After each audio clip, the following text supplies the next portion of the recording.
Good afternoon dear students. अब हम आगे का टॉपिक करेंगे जो हम कार्बोक्सिलिक एसिड कर रहे थे, उसकी केमिकल रिएक्शन रहती थी। तो chemical reaction of carboxylic acid करते हैं। आप जब कार्बोक्सिलिक एसिड की बात करते हो तो आपको पता है कि आपके पास कुछ इस टाइप का स्ट्रक्चर बनता है। तो इसमें डिफरेंट डिफरेंट आपके ग्रुप हैं। अगर मैं बात करूं तो इस H एक एसिडिक प्रोटॉन है, इसकी वजह से रिएक्शन होगी। पूरा OH एक ग्रुप है, उसकी वजह से रिएक्शन होगी। उसके बाद आपके पास COH जो ग्रुप है उसकी वजह से भी कंप्लीट रिएक्शन होगी। तो वन बाय वन करके हम देखते हैं कि जो रिएक्शंस है वो किस किस की रिएक्शन आप किस तरीके से देखते हैं। सबसे पहले हमारे पास जो रिएक्शंस हैं वो ड्यू टू हाइड्रोजन एटम। जो ये आपके पास हाइड्रोजन गिवन है उसकी वजह से क्या क्या रिएक्शंस है वो हम रिएक्शन देखते हैं। अब देखिए आपके पास हाइड्रोजन की वजह से मतलब अगर हाइड्रोजन निकलेगा H पॉजिटिव की फॉर्म में तो एसिडिक नेचर की वजह से रिएक्शन होगी। तो देख लेते हैं। आपके पास फर्स्ट रिएक्शन दे रखी है, रिएक्शन विद मेटल।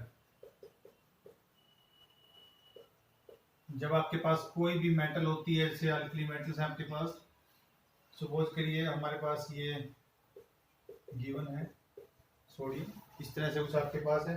और आपको पता है जब भी ये इसके 2 मॉलिक्यूल्स हैं और 2 ये आपका Na है तो आपके पास ये रिएक्शन होगी, साथ में आपकी H2 गैस लिबरेट हो जाएगी।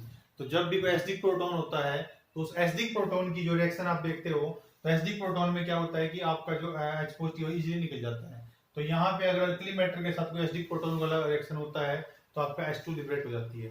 आप इसमें कोई और भी एग्जांपल देख सकते हैं जिसके अकॉर्डिंगली आप इसको यहाँ आर भी आपका एल्काइल ग्रुप चेंज हो सकता है, कोई भी आप उसमें ले सकते हैं। नेक्स्ट है हमारे पास इसी की रिएक्शन विद कार्बोनेट और बाइकार्बोनेट, कार्बोनेट्स एंड बाइकार्बोनेट।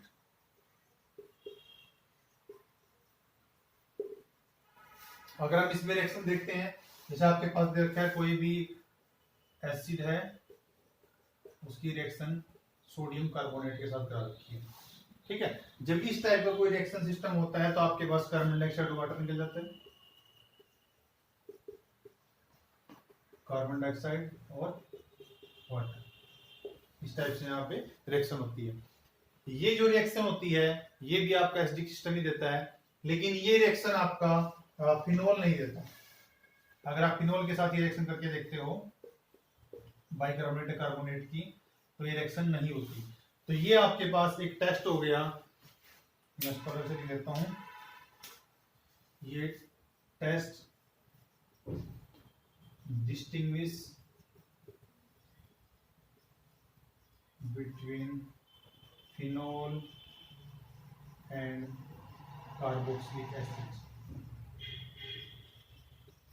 जहां भी मैं मेंशन करता हूं कि आपके पास डिस्टिंग्विश टेस्ट है, जैसे मैंने आपको मेंशन किया था जब फिनोल आपको एलिफेटिक आपके पास एरोमेटिक जिसको फिनोल बोलते थे वो कराया था, मैंने वहां आपको बताया था कि आपके पास जो एलिफेटिक सिस्टम होता है वो NaOH के साथ रिएक्शन नहीं देता, लेकिन आपका एरोमेटिक देता है, फिनोल देता है। क्योंकि फिनोल के अंदर जो उसके बाद H पॉजिटिव निकलने का आयन बनता है फिनोक्साइड आयन, वो रेजोनेंस स्टेबलाइज होता है। तो इसलिए आपको इस चीज का ध्यान रखना है कि आपके पास जो आयन आप जनरेट कर रहे हो आपको वहां से पता चल जाएगा कि रिएक्शन होगी या नहीं होगी उसकी स्टेबिलिटी के ऊपर।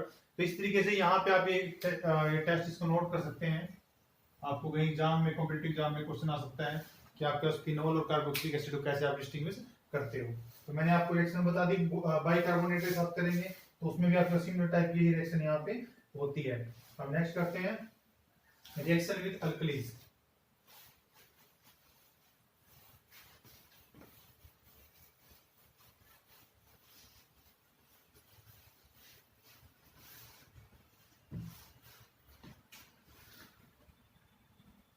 रिएक्शन विद अल्कलीज,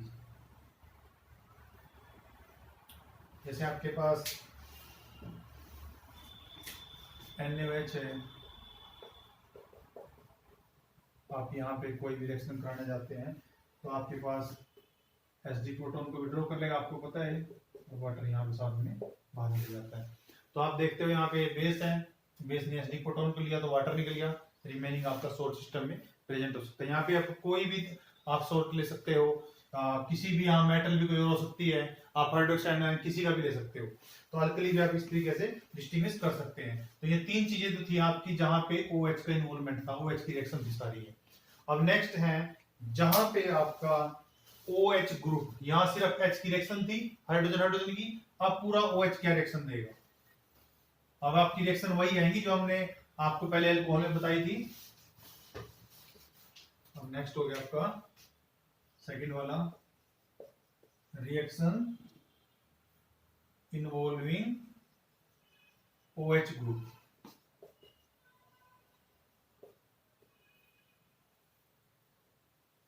अब देखिए क्या क्या रिएक्शन है इसमें। यहाँ पे कुछ चीजें मैं आपको बताऊंगा जो आपको नेक्स्ट के लिए भी याद रखनी है। इन जनरल में थोड़ा सा बता देता हूँ आपको। जब मैंने आपको बोला था कि एसिड के डेरिवेटिव बनते हैं तो उसके लिए यहाँ पे रिएक्शन है। अगर हम इसको इस तरीके से करें तो ज्यादा बेटर रहेगा, अगर आपको याद रखने पर्पज से बता रहा हूं मैं। इसी से आपका एसिड हाइड्राइड बने, क्लोराइड बोलते हैं। यहीं से आपका एनहाइड्राइड बनेगा,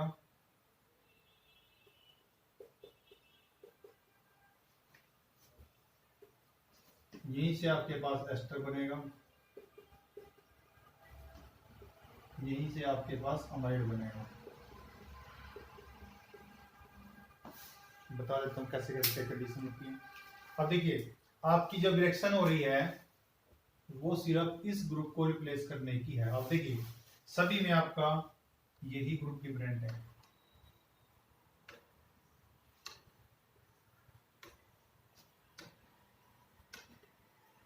नाम भी देता हूं इनके। ये आपका एसिड क्लोराइड है, ये आपका एसिड अनहाइड्राइड है,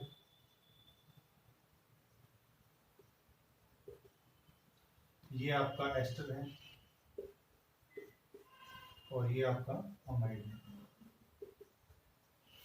ठीक है, ये आपके पास डिफरेंट डिफरेंट यहाँ प्रोडक्ट बनते हैं। वन बाय वन करके हम देखते हैं कि कौन कौन सा कैसे बनता है। आपने जब अल्कोहल पढ़ा था तो आपको पता था अगर आप अल्कोहल की सिस्टम की रिएक्शन SOCl2 से, कहीं PCl3 से, ठीक है, PX3 कुछ भी आप ले सकते हैं उसके अकॉर्डिंगली, इन सब से कराते थे तो आपका OH ग्रुप आपका इस सिस्टम से रिप्लेस हो जाता था। ठीक है, अगर आप इसके दो मॉलिक्यूल लोगे, इसके दो मॉलिक्यूल अगर हम लेते हैं और उसको किसी डिहाइड्रेटिंग एजेंट से ट्रीट करते हैं तो यहाँ से वाटर मॉलिक्यूल बाहर निकल जाता था और आपके पास दो मॉलिक्यूल ऐसे जुड़ जाते थे। ठीक है, अब एस्टर की बात करता हूं मैं। एस्टर अगर आपके पास प्रेजेंट है और उसके साथ एसिड प्रेजेंट है और उसकी आप अल्कोहल से रिएक्शन कराते हो तो आपके पास इस कंडीशन में एस्टर जनरेट हो जाता है। ठीक है, सिमिलरली यहां अगर आप अमोनिया से रिएक्शन कराओगे तो आपके पास अमाइड जनरेट हो जाता है। तो हर कंडीशन में आप एक चीज नोटिस कर रहे हैं कि यहाँ पे आपने OH को Cl से रिप्लेस किया, यहाँ दो मॉलिक्यूल आपस में मिले और एक वाटर निकल गया। एनहाइड्राइड हमेशा उसी को बोलते हैं जिसमें से वाटर निकला हुआ होता है। कई बार मैं आपको ये टर्म यूज करूंगा बार बार कि अनहाइड्राइड, तो अनहाइड्राइड का मतलब यही होता है कि आप जहां से कोई वाटर मॉलिक्यूल लीव कर देते हैं, निकाल देते हैं। ठीक है, तो ये आपका बन गया। उसके बाद आपने अल्कोहल और एसिड की रिएक्शन की तो आपका एस्टर जनरेट हो गया। अब क्वेश्चन आपके दिमाग में ये भी आना चाहिए कि क्या ये ऑक्सीजन सेम रहा है, ये वाला ऑक्सीजन है, बताएंगे ये आगे आएगा। अमोनिया से रिएक्शन की, ये वाला डिस्प्लेस हुआ तो आपके पास अमाइड बन गया। ठीक है, ये इन जनरल है, वन बाय वन करके आपको बताता हूं।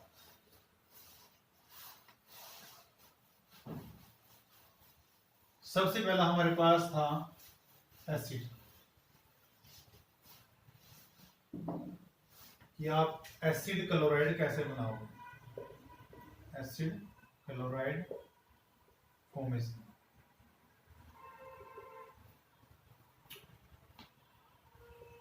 तो आपने कोई भी आप एसिड लिया, उसको SOCl2 से या PX3 जिस भी आप जिस चीज में कराना चाहते हो उसको कराया, PCl3 से कराया, तो इस कंडीशन में आपके पास RCOCl जनरेट हो गया। ठीक है, लिविंग ग्रुप आपके पास दोनों गैसीय स्टेट में है, और कोई भी लिविंग ग्रुप अगर गैसीय स्टेट में लीव करता है तो that will be best leaving group. ठीक है, तो SO2 आपका बाहर निकल गया, HCl आपका बाहर निकल। जो मैंने एरो लगाया हुआ है ये इसीलिए लगा हुआ है यहाँ पे, ये जो आपका एरो लगा हुआ है इस एरो का मतलब है कि गैसेस फॉर्म में और उड़ गया, निकल गया सॉल्यूशन से, ऐसे बाहर निकल गया रिएक्शन मिक्सचर से। ठीक है, तो ये आपके पास सिस्टम जनरेट हो गया जब हम किसी भी एसिड क्लोराइड को बना रहे हैं। अब उसके बाद नेक्स्ट आता है हमारे पास कि अगर हमें एस्टर बनाना है, वो भी OH की रिएक्शन है, B will be ester formation.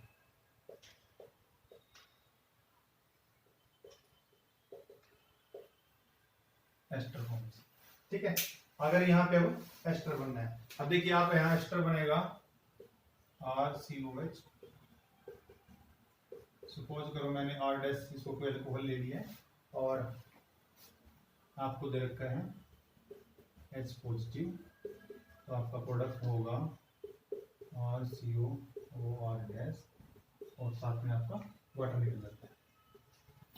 ठीक है, इस रिएक्शन में आपका ये रिएक्शन रिवर्सिबल रिएक्शन है।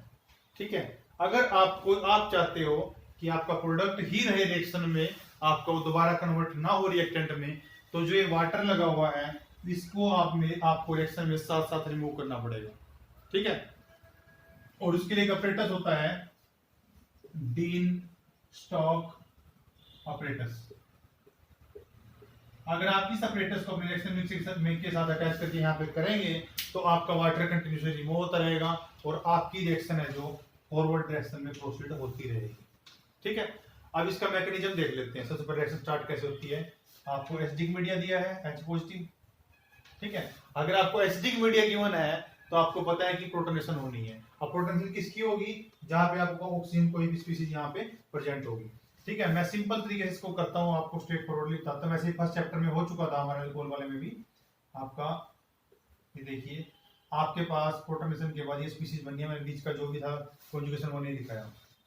इसके बाद ये ऑक्सीजन आएगा अपने लोन पेयर के साथ अटैक करने के लिए,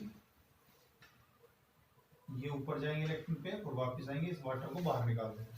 अगर ऐसा होगा तो RC double bond O R' और यहाँ पे H पॉजिटिव आ गया क्योंकि एक लोन पेयर जा चुका है। रिएक्शन मिक्सर में ये दोबारा अपना H पॉजिटिव लूज करेगा, -H पॉजिटिव, और आपके पास क्या जनरेट हो गया है, एस्टर। अब आपका जो क्वेश्चन था वो यहाँ क्लियर होना चाहिए कि ये जो एस्टर में फाइनल ऑक्सीजन आया, ये वाला, ये ऑक्सीजन ये है या ये है, मतलब ये ऑक्सीजन एसिड का है या अल्कोहल का है। अब आपने देखा यहाँ पे अटैक किसका हुआ, जो एसिड वाला था वो तो निकल गया, प्रोटोनेशन हो गया।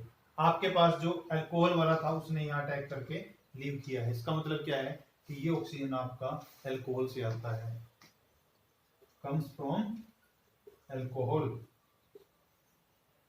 ठीक है, और ये आपके पास जो मीडिया दिया है मैंने आपको बता ही दिया। अगर आपको रिएक्शन फॉरवर्ड डायरेक्शन में करनी है तो डी स्टार ऑपरेटर्स की डायरेक्शन कीजिए, आपको इस कंटिन्यूअसली वाटर को रिमूव करता रहेगा और रिएक्शन फॉरवर्ड डायरेक्शन में प्रोसीड होती रहेगी। अब वो पूछ रहा है कि आप देखोगे यहाँ पे आपने जनरल देख भी लिया है यहाँ पे कि आपके पास ये रिएक्शन हुई है। अब वो पूछता है इसकी रिएक्शन की रेट क्या होगी, इस पे ग्रुप जो लगेंगे वो उसको किस तरीके से अफेक्ट करेंगे।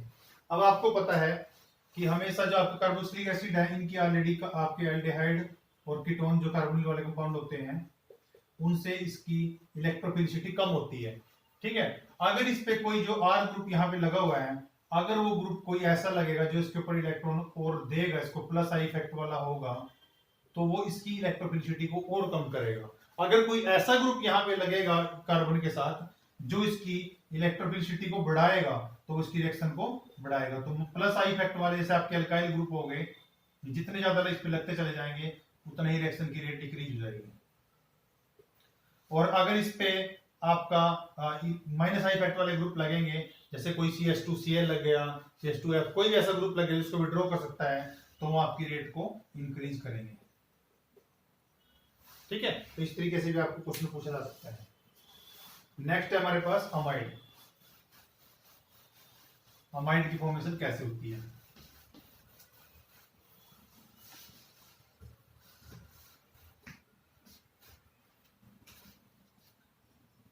Amide formation,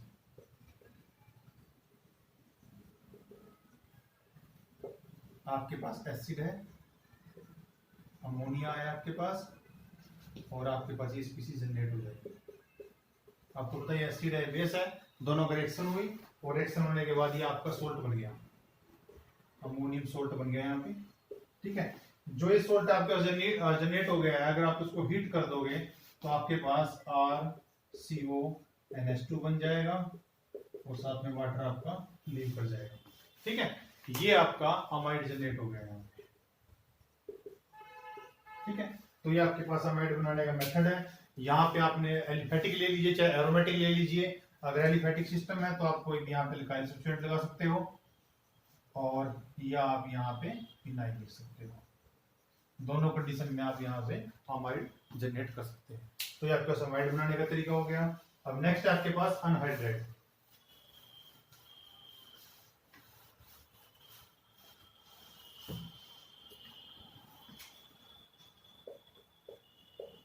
anhydride formation OH की यही सिर्फ तीन, जो मैंने आपको 4 रिएक्शन लिखी थी, यही इंपॉर्टेंट है और यही आपको एग्जाम में पूछी भी जाती है। अगर आपके पास ये मॉलिक्यूल है और सपोज कीजिए इसी का कोई दूसरा मॉलिक्यूल आपके पास प्रेजेंट है ऐसे, तो आपको यहाँ से वाटर लीव कर देना है। जब वाटर लीव होगा आप, और ये रिएक्शन मैंने आपको पहले भी हाइड्रोजन एजेंट की वजह से होती है, P2O5 वगैरह कुछ भी हो सकता है यहाँ पे। ठीक है, अब वाटर बाहर निकल गया है और बाकी दोनों को जोड़ दीजिए। RC, इसको ऐसे लिखा जाता है यूजुअली ऐसे। ठीक है, इसको एनहाइड्राइड बोलते हैं और वाटर मैंने लिख दिया, आपका वाटर मॉलिक्यूल यहाँ पे लीव कर जाता है। तो ये आपकी रिएक्शन हो सकती है एनहाइड्राइड के साथ। ठीक है, इसमें जरूरी नहीं है कि आपके दोनों एल्कोहल होंगे, हो सकता है एक एल्कोहल हो एक एसिड भी हो सकता है। ठीक है, तो डिपेंडिंग अपॉन द कंडीशन, अगर मान लो मैंने एसिड लगा दिया ऐसे, अब वाटर नहीं निकलेगा, मेरे पास HCl निकल जाएगा, बस इतना फर्क रहता है। ठीक है, तो दो मॉलिक्यूल आपस में कंडेंस करके वाटर निकाल देते हैं और आपके पास एनहाइड्राइड इन जनरल कंडीशन में तैयार हो जाता है। तो ये आपके पास जो रिएक्शंस है ये यहाँ तक होगी कि आपकी C, आपका जो सिंगल जो H था उसकी होगी, OH की होगी। अब जो होल रिएक्शन है कंप्लीट, जहां COH ग्रुप का इन्वॉल्वमेंट है, वो रिएक्शंस करते हैं।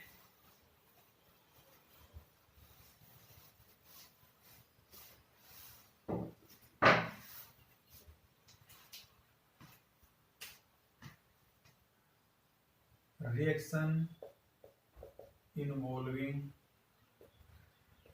COH group. ठीक है, जहां ये आपकी होल रिएक्शन इन्वॉल्व है, इसको करते हैं।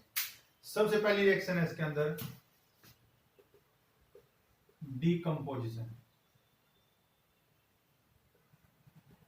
डीकंपोजिशन या इसको डीकार्बोक्सिलेशन भी बोल देते हैं।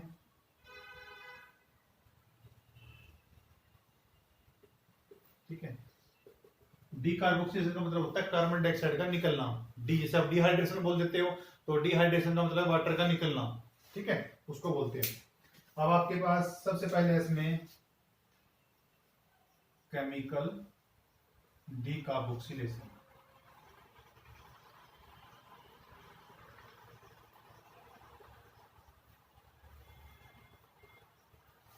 ठीक है, केमिकल डीकार्बोक्सिलेशन की अगर हम बात करते हैं तो इसमें सबसे पहले आपके पास रिएक्शन दे रखी है सोडा लाइम के साथ, कि जो आपका यहाँ पे एस्टर प्रेजेंट है, सॉरी एसिड प्रेजेंट है। अब सोडा लाइम क्या होता है, NaOH और कैल्शियम ऑक्साइड के मिक्सचर को बोलते हैं सोडा लाइम। ठीक है, अगर इसको आप 630 केल्विन तक हीट करोगे तो आपके पास जो यहाँ पे आपका स्पीशीज प्रेजेंट है उसमें फाइनली आपको RH बन जाएगा, एल्केन, और Na2CO3 बाहर निकल जाएगा। ठीक है, जिसको आप सोडियम कार्बोनेट बोलते हो। तो आप एक चीज देखना यहां से, एसिड से एल्केन बनाने की रिएक्शन आ गई आपके पास। आपको ये कन्वर्जन इसलिए आनी जरूरी है क्योंकि अगर आपको एग्जाम में कोई इस टाइप का क्वेश्चन आता है, आपको कन्वर्जन की आपको पता है 2-3 रिएक्शन हर बार आती है, मतलब आपको 3 to 5 मार्क्स का आपका सिर्फ कन्वर्जन का पोर्शन आता है, या आपको बाइनरी रिएक्शन पूछ सकता है। तो उस कंडीशन में आपको पता होना चाहिए कि आपका कार्बोक्सिलिक एसिड है उससे एल्केन कैसे बनाना है। ठीक है, तो ये आपके एसिड टू एल्केन बनाने की रिएक्शन आ गई। उसके बाद मतलब अगर इस रिएक्शन का मैकेनिज्म हम देखें तो मैकेनिज्म इसका बड़ा सिंपल है, जैसे आपके सिलेबस में है नहीं, मैं बता देता हूं फिर आपको कि आपके पास आपको पता है बेस प्रेजेंट है, बेस आपके एसडी प्रोटॉन को ले लेगा तो हमारे पास बन जाएगा RCO O negative Na positive. ठीक है, ये स्पीसीज यहाँ पे बन जाएगी। अब ये जब अपने इलेक्ट्रॉन लीव करता है इस फॉर्म में एज अ CO2, जब निकलेगा ये CO2 निकल के बाहर, तो आपके पास क्या जनरेट होगा, R नेगेटिव। ये जो R नेगेटिव और Na पॉजिटिव का सॉल्ट आपके पास बना है, ये सॉल्यूशन से यहां से H पॉजिटिव लेगा और RH जनरेट कर देगा। इस टाइप का इसका मैकेनिज्म रहता है। अब आप देखिए, उसने पूछा गया कि आपकी जो रिएक्शन है उस पे ये ग्रुप अगर अलग अलग लगे हो तो क्या इफेक्ट होगा, मतलब कि ये R ग्रुप कैसा होना चाहिए कि रेट ऑफ रिएक्शन बढ़ेगी या घटेगी। तो आपको ये R ऐसा होना चाहिए जो इस नेगेटिव चार्ज को स्टेबलाइज करे, इसके ऊपर नेगेटिव आए। ये जो R नेगेटिव बना है इसको स्टेबलाइज करे। तो आपको पता है नेगेटिव चार्ज को स्टेबलाइज कौन करता है, इलेक्ट्रॉन विड्रॉइंग ग्रुप। तो अगर यहां पे कोई इलेक्ट्रॉन विड्रॉइंग ग्रुप लगेगा तो रेट ऑफ रिएक्शन इंक्रीज होगी, इलेक्ट्रॉन विड्रॉइंग ग्रुप। और रेट कब डिक्रीज होगी, अगर आपके पास इलेक्ट्रॉन डोनेटिंग ग्रुप होगा तो वो आपके इस चार्ज को इंटेंसिफाई करने की कोशिश करेगा, डिस्पर्स नहीं करेगा, तो स्टेबिलिटी कॉज नहीं करेगा। ठीक है, तो ये आपका केमिकल डीकार्बोक्सिलेशन हो गई।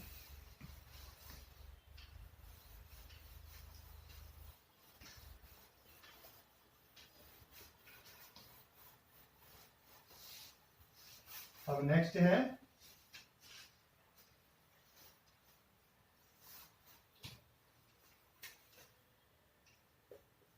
ये आपने सबने पढ़ा हुआ है, +2 में पढ़ा होगा, कोल्स इलेक्ट्रोलिसिस या कोल इलेक्ट्रोलिटिक रिएक्शन।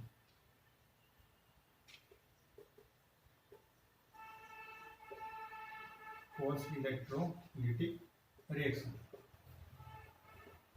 ठीक है, इस कोल इलेक्ट्रोलिटिक जो आपको रिएक्शन पहले पढ़ी है, इसमें भी आपको पता है कि आपका जब यहाँ पे सॉल्यूशन प्रेजेंट होता है तो उसके अंदर आपके पास ये आता है। ठीक है, अब ये अगर टूटता है 2 आयंस बनाएगा। आपको पता है यहाँ पे उसने एनोड लिखा हुआ है और ये आपका कैथोड है। यहां बनेंगे 2RCOO नेगेटिव और यहाँ पे आपके 2Na पॉजिटिव, इस तरीके से। ठीक है, उसके बाद आपके पास इसमें वाटर होता है और 2 मॉलिक्यूल गिवन है वाटर के भी, 2H2O। अब आपको पता है वो भी आपके क्या देगा, 2OH नेगेटिव यहाँ देगा और 2H पॉजिटिव आपके यहाँ पे देगा। ठीक है, इस ये दोनों आपके रिएक्शन है जो हिंदी से लिखते हैं आयनाइजेशन। ये आयनाइजेशन हो रही है आपकी। ठीक है, उसके बाद आपका जो एनोड पे रिएक्शन होती है, एनोड पे क्या प्रेजेंट है, आपका नेगेटिव चार्ज वाला प्रेजेंट है एनोड।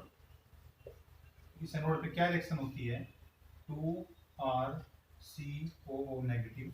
ठीक है, ये यहां से 2 इलेक्ट्रॉन लूज करेगा और आपके पास बनाएगा 2RCOO जो कि अनस्टेबल है।